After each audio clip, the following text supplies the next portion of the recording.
जय श्री राम। सुंदरकांड की कथा है, बढ़िया सुनिए और समझिए। हनुमान जी बानरों को समझाते हैं।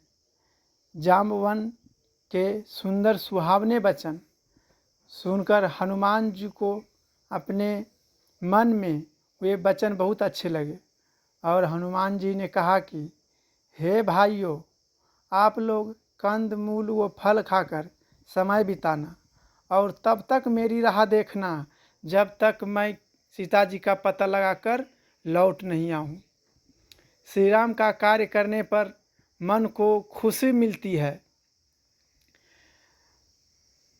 जब मैं सीता जी को देखकर लौट आऊँगा तब कार्य सिद्ध होने पर मन को बड़ा हर्ष होगा। यह कहकर और सबको नमस्कार करके रामचंद्र जी का हृदय में ध्यान धरकर प्रसन्न होकर हनुमान जी ने लंका के लिए प्रस्थान किया। समुद्र के तीर पर एक सुंदर पहाड़ था।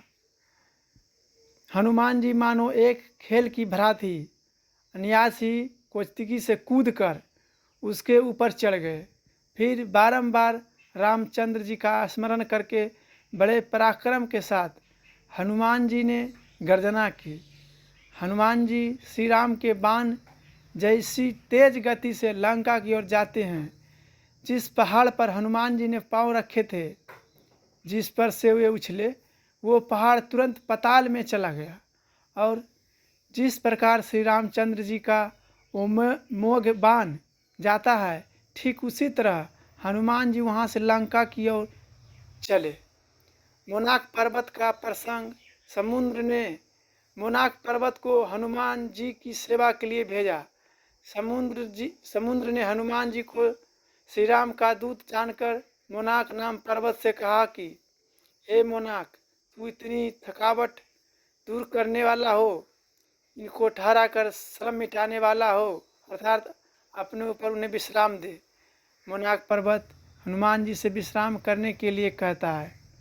समुद्र के वचन कानों में पड़ते ही मोनाक पर्वत वहाँ से तुरंत ऊपर को उठ गया, जिससे हनुमान जी उस पर बैठकर थोड़ी देर आराम कर सके। हनुमान जी के पास आकर बारंबार हाथ जोड़कर उसने हनुमान जी को प्रणाम किया। दोहा 1। प्रभु राम का कार्य पूरा किए बिना विश्राम नहीं।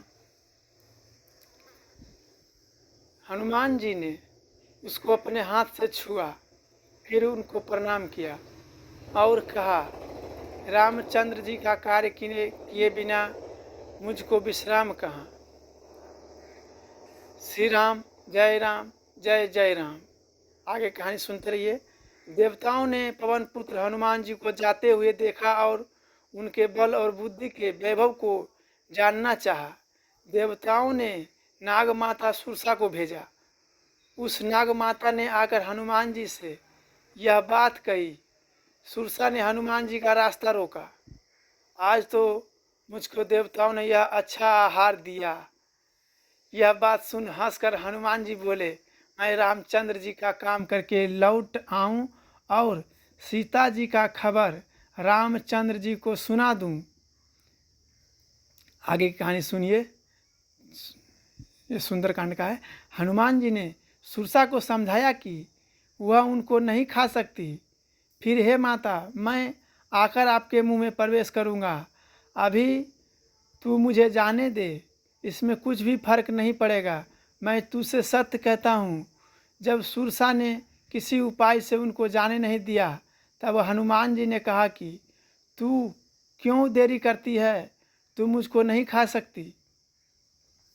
देखिए हनुमान जी चालाकी कर रहा कैसे। सुरसा ने कई योजन मुंह फैलाया तो हनुमान जी ने भी शरीर को फैलाया। सुरसा ने अपना मुंह 1 योजन भर में 4 कोस में फैलाया।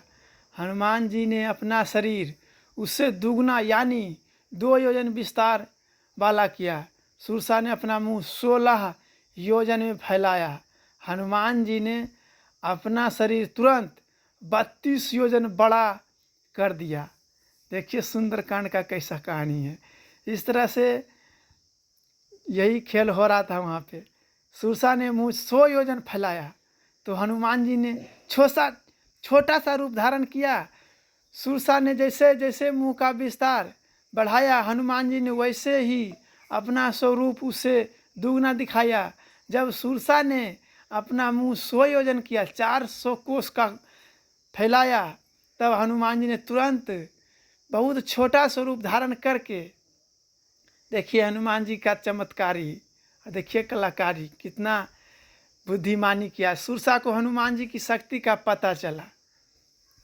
देखिए किस तरह से छोटा स्वरूप धारण कर हनुमान जी सुरसा के मुंह में घुसकर तुरंत बाहर निकल आए। फिर सुरसा से विदा मांगकर हनुमान जी ने प्रणाम किया।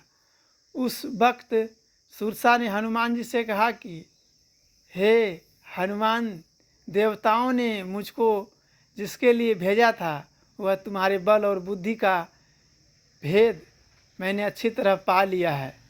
देखिए सुंदरकांड का कहानी कैसा। इसी तरह का कहानी सुनने के लिए हमारे चैनल को सब्सक्राइब कीजिए और लाइक कीजिए, कमेंट कीजिए। दोहा। सुरसा हनुमान जी को प्रणाम करके चली जाती है। तुम बल और बुद्धि के भंडारो, सो रामचंद्र जी के सब कार्य सिद्ध करोगे, इसे आशीर्वाद देकर सुरसा तो अपने घर को चली और हनुमान जी प्रसन्न होकर लंका की ओर चले।